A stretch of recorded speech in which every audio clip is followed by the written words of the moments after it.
Now that the selection process has occurred and a song is approved for airplay, certain basic information is noted and entered into the music scheduling software. These song characteristics aid the announcer in timing, voice technique, and board technique, but do not determine whether a song is added to the rotation. Obviously, every song has a title and performing artist. It is also entered into the system as a digital file number, or in the old days, given a CD number and cut number. This is its source or location, where it is found to be played when called for. The beginning of the song is called the intro, and the mark time from when it starts until the vocals is called the intro time, or some veterans call it the ramp.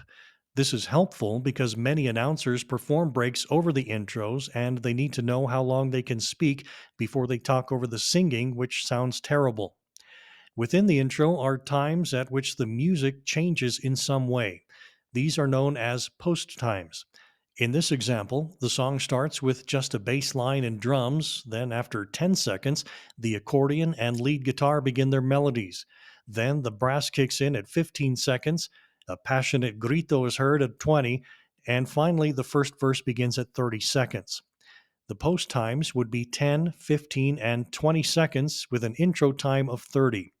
A polished announcer will pace his 30-second break to the beat of the song and pause to let the accordion and lead guitar start, then again to hear the horns, again for the grito, and then stop talking at or before the vocals. Each song also has one of two ending styles.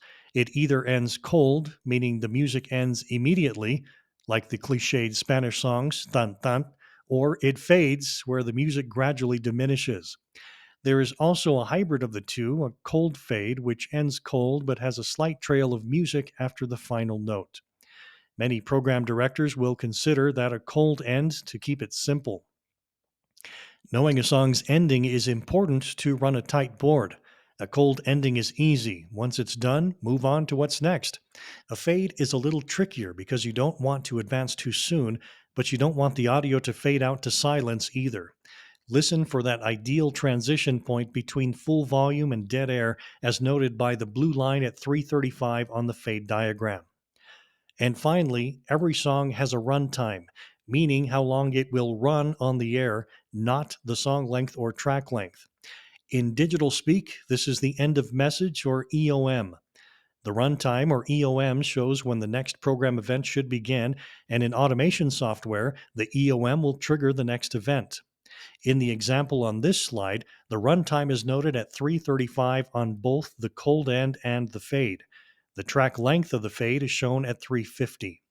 If this was mistakenly set as the runtime, transitioning from this song into another element would result in a loose transition with dead air between the two elements.